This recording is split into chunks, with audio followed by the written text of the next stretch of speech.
এই বাংলাদেশের অসংখ্য ব্যক্তিকে বাড়িঘর বুলডোজারতে ভাঙার কারণে আজকে দেশের তৌহিদি জনতারা ওই ফিরাউনের বোনের বাড়িটা পর্যন্ত বুলডোজার দিয়ে শেষ করে দিয়েছে। আমার বন্ধুরা, বিশ্বনবীর দিনের বিরোধিতা করেছিল আবু জাহল উতবা সাইবারা, তার বাড়িটা কেমন ইন্টারন্যাশনাল টয়লেট বাড়ি বানিয়ে দিয়েছেন। এসে কোরআনের পাখি আল্লামা সাঈদীকে যারা নির্মমভাবে হত্যা করেছিল, সেই আল্লামা সাঈদী বলেছিল, আমি যাদের মৃত্যুবরণ করব তারা 1 বছরের ভিতরে ক্ষমতার মাস্টার থেকে তুমি দুনিয়ার বাস্তবিদায় গ্রহণ করবে। কোরআনের পাখি আল্লামা সাঈদী দোয়া করেছিল, 100 হচ্ছেন কবুল হয়েছে।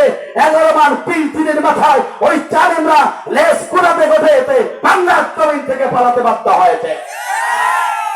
বিশ্বনবীর দিনের বিরোধিতা করেছিল আমার বন্ধুরা, বিশ্বনবীর দিনের বিরোধিতা করেছিল। আবু জাহলের বাড়িটা ইন্টারন্যাশনাল টয়লেট বাড়ি হয়েছে। আর শেখ হাসিনা এদেশে আলেমদের বিরোধিতা করার কারণে, ইসলামের পক্ষের মানুষদেরকে বুলডোজার দিয়ে ঘর বাড়ি ভাঙার কারণে আজকে তার বাড়ি পর্যন্ত ভাঙা হয়েছে এবং তার বাড়িটাতে বাংলার তৈরি ইন্টারন্যাশনাল টয়লেট সব খাপে খাপ মিলাই দিয়েছেন তিনি কে? আল্লাহ আসলে নাই। আমার বন্ধুরা, তাহলে লক্ষ্য করুন, আমি আমার আলোচনার দিকে চলে যেতে চাই। সুতরাং আমি দুনিয়ার মৃত্যুর পরে সফলতা পেতে চাই, আমি জাহান্নাম থেকে বাঁচতে চাই। যেহেতু আমি মুসলমান, দুনিয়াতে চিরকাল বেঁচে থাকবো না, ক্ষমতার বড়াই পর্যন্ত দেখা যাবে না। আজকে তোমার যৌবনের শক্তি আছে, তোমার অনেক ক্ষমতা আছে, একদিন এই যৌবন শক্তি ক্ষমতা সব চূর্ণ বিচূর্ণ হয়ে যাবে। তুমি একদিন ওই মুরব্বীর মতন হয়ে যাবে, দুনিয়ার সব কিছু তুমি লেসালা ক্ষমতা হয়ে যাবে। কথা বলুন ঠিক না বেঠি? সেই মহান রব্বুল কারীমের ভিতরে ঘোষণা করছেন, বান্দা শুনে রাখো, যদি তুমি মৃত্যুর পর আল্লাহর ভালোবাসা পেতে চাও, তুমি যদি মৃত্যুর পর আল্লাহর সবচেয়ে হৃদয়ের কাছে হতে চাও, যদি তুমি মৃত্যুর পর আল্লাহর জান্নাত প্রাপ্তি হতে চাও, তুমি যদি মৃত্যুর পর আল্লাহর ভালোবাসা পেতে চাও, তাহলে এই দুনিয়াতে তোমাকে 8টা কাজ করতে হবে। 8টা কাজ যদি তুমি করতে পারো, আমি আসমানে মানে জমিনে মানে জানিয়ে দিচ্ছি, আমি মৃত্যুর পরে তোমার জন্য সবচেয়ে বড় পুরস্কার দেব। একবার জোরে জোরে বলুন আল্লাহু আকবার। আমার বন্ধুরা, প্রিয় মুসলমান ভাই ও বাবাজিরা, প্রিয় চৌগাছাবাসী, আল্লাহ পাক বলছেন, বান্দা শুনে রাখো, পৃথিবীর মাঝ থেকে আমি বিদায় গ্রহণ করব। সকল ব্যক্তিগুলোকে আল্লাহর কাছে প্রত্যাবর্তন করতে হবে, ফিরে যেতে হবে। আবার বন্ধুরা, ফিরে যখন যাব, আল্লাহর ভালোবাসা পাওয়ার দরকার আছে না নাই? সেদিন যদি আল্লাহর ভালোবাসা আমি পেয়ে যাই, কঠিন জাহান্নাম থেকে আমি বেঁচে যেতে পারবো আর জান্নাতে প্রবেশ করতে পারবো। সেই মহান রব্বুল কারীমের ভিতরে ঘোষণা করলেন, বান্দা শুনে রাখো, 8টা কাজ যারা এই দুনিয়াতে করবে, আমি রব্বুল আমিন তাদেরকে ভালোবাসবো। আর আমি রব্বুল আমিন যাদেরকে ভালোবাসবো, জাহান্নাম তাদের জন্য হারাম করে দেব, জান্নাত তাদের জন্য ওয়াজিব করে দেব। একবার জোরে জোরে বলুন আল্লাহু আকবার। তার 1 নম্বর কাজ হলো, 8টা কাজের প্রথম নম্বর কাজ হলো, তুমি যদি এই পৃথিবীতে সঠিকভাবে যদি ঈমান আনতে পারো, তুমি যদি এই পৃথিবীতে সঠিকভাবে আল্লাহর প্রতি আনতে পারো, রাসূলের প্রতি আনতে পারো, আমি মহান রব জানিয়ে দিচ্ছি, বান্দা শুনে রাখো, মৃত্যুর পর আমি রব্বুল আমিন তোমার জন্য জান্নাতে ফেরদাউসের মেহমান করানো হবে। একবার জোরে জোরে বলুন আল্লাহু আকবার। এটা আমার কথা না, মহাগ্রন্থ আল কোরআনুল কারীমের কথা। আল্লাহ পাক বলেন, ইন্নাল্লাযীনা আমানু ওয়া আমিলুস সালিহাতি কানাত লাহুম জান্নাতুল ফিরদাউসি নুজুলা। চিৎকার করে বলুন আল্লাহু আকবার। আল্লাহ পাক বলছেন, বান্দা শুনে রাখো, সঠিকভাবে তুমি যদি আল্লাহর প্রতি আনতে পারো, জীবনের ভিতরে কোনো ভেজাল থাকবে না, জীবনের ভিতরে কোনো সমস্যা থাকবে না, জীবনের ভিতরে কোনো সন্দেহ পোষণ থাকবে না। জীবনটাকে নির্বিচার সঠিকভাবে যদি তুমি বান্দা আল্লাহর প্রতি আনতে পারো, এরপর আমার বন্ধুরা, আল্লাহ পাক বলছেন, দুনিয়ার যত ভালো ভালো কাজ আছে, এই কাজ যদি তুমি করতে পারো, আমি আসমানের মালিক জামিনের মালিক জামিন দিচ্ছি, বান্দা শুনে রাখো, মৃত্যুর পর আমি রব্বুল আমিন তোমার জন্য সবচেয়ে বড় জান্নাত, জান্নাতের ফেরদাউসের মেহমান আমি রব্বুল আমিন তোমার জন্য বরাদ্দ করব। একবার জোরে জোরে বলুন আল্লাহু আকবার। কথা কার? জোরে বলুন কার? আমার বন্ধুরা, এই জন্য সঠিকভাবে ঈমান আনার দরকার আছে না নাই? আমরা বাংলাদেশের লোক সবাই বলে, আমরা বলো ঈমানদার। তুমি ঈমানদার কি খরিদ্দার দুনিয়ার কেউ না জানলেও জানেন তিনি কে। যারা সঠিকভাবে ঈমানদার হয়, তারা কি কেউ কি বলতে পারে সমস্ত ক্ষমতার মালিক জনগণ? কিন্তু কেউ যদি এই কথা বলে সমস্ত ক্ষমতার মালিক জনগণ, আপনি মুসলমান থাকবেন যদি ইমানদার থাকতে পারবেন না। আপনি মুসলমান থাকবেন কি করে? যদি আপনার ইমান দিয়ে থাকে তাহলে আপনি মুসলমান থাকতে পারবেন। আমার বন্ধুরা, এই জন্য আল্লাহ পাক বলছে তোমার সঠিকভাবে ইমান আনতে হবে। একটা জামা যখন ময়লা হয়ে যায়, জামাটাকে পরিষ্কার করে পরিচ্ছন্ন করে সুন্দরভাবে আপনি জামাটাকে পরিধান করার জন্য যেমন আপনার জামাটাকে পরিষ্কার করার জন্য চেষ্টা করে, আপনার গোটা পরিজাতে এই আল্লাহর জন্য একমাত্র সঠিকভাবে ইমান আনতে হবে, যে ইমানের ভিতরে কোনো ভেজাল থাকবে না। বাংলাদেশে ভেজাল মার্কা মুসলমান বেশি না খাঁটি মুসলমান বেশি? বাংলাদেশের বেনামাজি সংখ্যা বেশি, বেনামাজি মুসলমান বেশি না নামাজি মুসলমান বেশি? আছে না না? জোরে বলুন আছে না না? এদেশের মানুষেরা নামাজ পড়ে আর না পড়ে ওয়াজ শোনার পাগল। কথা বলুন ঠিক না ঠিক? ওয়াজ শুনতে 30 কিলো দূর থেকে ছুটে আসে। যদি বলা হয় বাবা তুই নামাজ পড়েছে, ঈশার নামাজ পড়ে, আগে ওয়াজ শুনে নে। আরে বাবা নামাজ যদি না পড়িস তাহলে ওয়াজ শুনে লাভ কি? কথা বলুন ঠিক না ঠিক? তোর ইমান তো ঠিক নয়। আগে ইমান ঠিক কর, তারপর ওয়াজ শোন। অর্থাৎ তুই সামান্য ইবাদত কবি করিস, তোর নামাজ ঠিক তো সব ঠিক, তোর ইমান থাকলে সব ঠিক থাকবে। ইমান যদি তোর না থাকে গোটা পৃথিবীর কিছুই তোর কাজে লাগবে না। আমার বন্ধুরা, এই জন্য আমি আপনাদেরকে লক্ষ্য করে বলতে চাই, ইমান আনবো সঠিক প্রতি, সঠিকভাবে কার প্রতি? আল্লাহ পাক বলেন ফামায়াকুর বিতাগুত ওয়া ইউমিন বিল্লাহ, তোমরা দুনিয়ার তাগুতকে বর্জন করো, আল্লাহর প্রতি সঠিকভাবে ঈমান আনো। যিনি বলেছেন তিনি কে? জোরে বলেন তিনি কে? আমরা তো তাগুত কাকে বলে আমরা নিজেরাও জানি না। তাগুত সেটাকেই বলা হয় যারা আল্লাহর জমিনে আল্লাহর আইন বাস্তবায়ন হোক এটা যারা চায় না, আর যারা প্রতিষ্ঠা করতে চায় তাদেরকে যারা বাধা প্রদান করে, কোরআনের ভাষায় তারা হচ্ছে তাগুত। আর কোন তাগুত শক্তি আল্লাহর জান্নাতে যেতে পারবে না। এই সমাজে তাগুতের পক্ষে সাপোর্টের লোক আছে না না? আমার বন্ধুরা, আপনি তাগুতকে সাপোর্ট করেন, নামাজ পড়বেন, রোজা রাখবেন, হজ করবেন, যাকাত দেবেন, কোন ইবাদত আল্লাহর জান্নাত পাবেন না।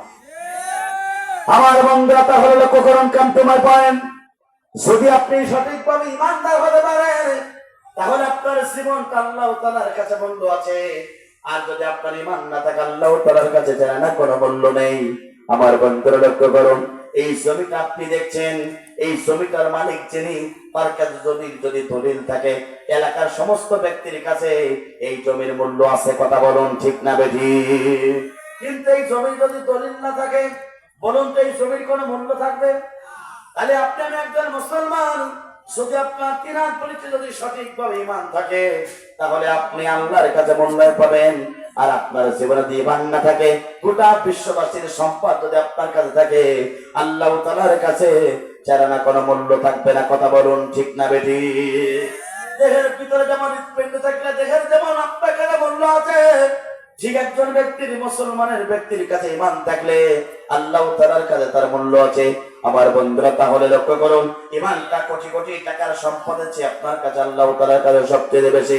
এই বাংলাদেশের সবচেয়ে কোটিপতি আপনি হলেন, এই বাংলাদেশের সবচেয়ে ধনী ব্যক্তি হলেন, কিন্তু আপনার জীবনে ঈমান নাই, আপনি বেঈমান হিসেবে মৃত্যুবরণ করলেন, আল্লাহ তাআলার কাছে আপনার সামান্য কোনো মূল্য নাই।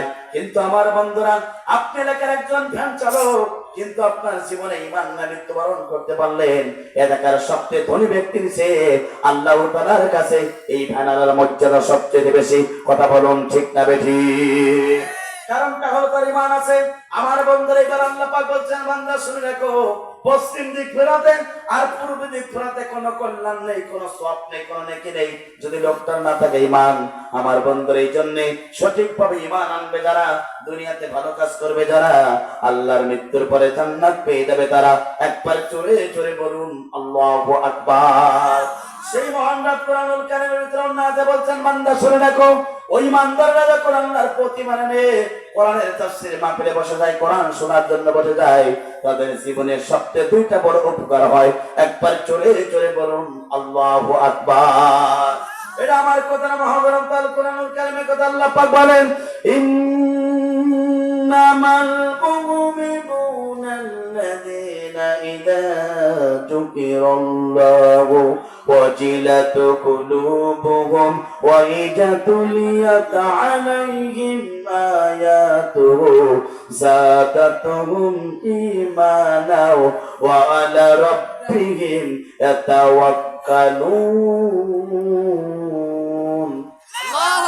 আল্লাহ পাক বলছেন বান্দা শুনে রাখো ওই ইমানদারদের সম্মুখে দেখুন কোরআনের তাফসীর করা হয় ওই ইমানদারদের সম্মুখে দেখুন আমার বন্ধুরা কোরআন হাদিস থেকে যখন আলোচনা করা হয় আমার বন্ধুরা আল্লাহ পাক বলছেন বান্দা শুনে রাখো ওই ইমানদারদের সম্মুখে যখন কোরআনের কথা বলা হয় ইমানদারদের এক নম্বর উপকার হলো যতটুকু ইমান নেই তারা কোরআনের তাফসীর মাহফিলে আসলো এই কোরআনের আলোচনা শোনার কারণে আস্তে আস্তে করে তাদের ইমানটা বৃদ্ধি পেয়ে যায় একবার জোরে জোরে বলুন আল্লাহু আকবার কথা আল্লাহ অনেকে বলে তাফসীর মাহফিল দিয়ে লাভ কি লাভ আছে না নাই আল্লাহ পাক কোরআনুল কারীমের ভিতরে বলছেন ওয়াজাক্কির ফাইন্না যিকরা তানফাউল মুমিনিন এরবে আপনি মুমিনদেরকে কোরআন শোনান মুমিনদের কোরআন শোনালে ওদের জীবনে উপকার আসবে চিৎকার করে বলেন আল্লাহু আকবার কথা কা আরো জোরে বলেন কথা কা আমার বন্ধুরা কোরআন ছাড়া মুসলমানদের কোনো পথ নাই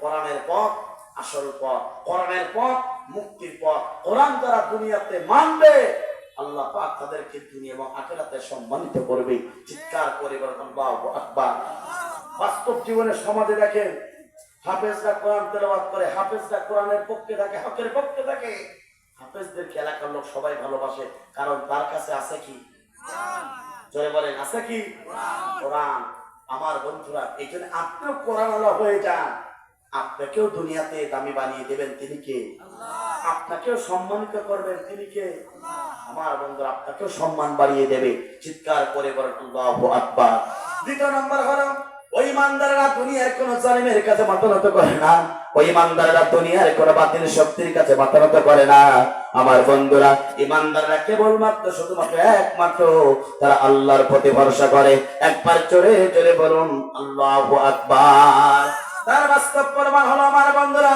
2024 সালে বৈষ্ণবের ছাত্র আন্দোলনের ছাত্র ভাইরা ওই জালিমরা বলেছিল মেশিন গানের পুলিশে তোমাদের বুকগুলোকে ক্ষত বিক্ষত করে দেওয়া হবে তোমরা আমাদের কাছে মাথা নত করে আন্দোলন থেকে তোমরা সরে দাঁড়াও দীপ্ত কণ্ঠে ইমানদার ছাত্ররা বলেছিল হকের পক্ষে ছাত্ররা দীপ্ত কণ্ঠে বলেছিল শোনো শোনো শোনো তোমাদের মেশিন গানের পুলিশে যদি আমাদের হৃদয়গুলোকে ক্ষত বিক্ষত করে দেওয়া হয় তারপরও জানিয়ে রেখো শুনে রেখো আমরা আল্লাহর প্রতি ভরসা করে কদম কদম পা নিয়ে আল্লাহর জমিনে আল্লাহর সম্মুখে কোরআনের পক্ষে বিজয়ের পক্ষে আমরা চলে যাব আমাদের সমস্ত লাশগুলো জমিনে পড়ে থাকবে তারপর বাতিল শক্তির কাছে আমরা মাথা নত করব না একবার জোরে জোরে বলুন আল্লাহু আকবার আমার বন্ধুরা ওই ছাত্র আন্দোলন ভাইরা দেখো ওই সাদাত পাইলট স্কুলের সবাইকে দেখো লিল্লাহ তাকবীর ধরে দিয়েছিল এদেশের চার নাম লেজ কোটাতে তারা পালিয়ে গেল এই জন্য ইমানদাররা ভরসা করে কার প্রতি জোরে বলেন কার প্রতি এবার আল্লাহ পাক অন্যতে বলছেন বান্দা শুনে রাখো তিনটা কাজ যারা করতে পারবে তারাই তো দুনিয়ার সবচেয়ে ফার্স্ট ক্লাস মুমিন চিৎকার করে বলেন আল্লাহু আকবার তিনটা কাজ যারা করতে পারবে আল্লাহ পাক বলেন তারাই তো দুনিয়ার সত্যবাদী মুমিন এটা আমার কথা আল্লাহর কোরআনুল কারীমের কথা আল্লাহ পাক বলেন ইন্নামাল মুমিনুনা আল্লাযীনা আমানু বিল্লাহি ওয়া রাসূলিহি মালাম ইয়ারতাবু ওয়া জাহাদু বিআমওয়ালিহিম ওয়া আনফুসিহিম ফি সাবিলিল্লাহ উলাইকা হুমুস সাদিকুন আল্লাহ পাক বলেন যারা সঠিকভাবে আল্লাহর প্রতি ঈমান আনবে সেই ঈমানের ভিতরে কোনো সন্দেহ থাকবে না যারা রাসূলের প্রতি ঈমান আনবে জীবনের ভিতরে কোনো সন্দেহ থাকবে না যারা আল্লাহর প্রতি ঈমান আনবে রাসূলের প্রতি ঈমান আনবে আর সন্দেহ করবে না জান দিয়েছেন আল্লাহ মান দিয়েছেন আল্লাহ জান এবং মান দিয়ে যারা আল্লাহর জমিনে আল্লাহর দ্বীন কায়েমের পক্ষে থাকতে পারবে হকের পক্ষে থাকতে পারবে আল্লাহ পাক বলেন ওরাই হলো জমিনের সবচেয়ে সত্যবাদী ঈমানদার একবার জোরে জোরে বলুন আল্লাহু আকবার এবার আল্লাহ পাক অন্যতে বলছেন বান্দা শুনে রাখো দুনিয়াতে ঈমানদার হবে যারা আল্লাহ পাক তাদেরকে পরীক্ষা নেবেন। চিৎকার করে বলুন আল্লাহু আকবার। আর যে যত বড় ইমানদার হবে তার পরীক্ষা আল্লাহ তাআলার কাছে সবচেয়ে তেমন বড় হবে। এবার আল্লাহ পাক অন্যায়তে পাক আল্লাহ রাব্বুল আমিন জানিয়ে দিলেন, আমার বন্ধু আল্লাহ পাক বলেন আলিফ লাম মিম আহাসিবান নাসু আন ইউতরাকু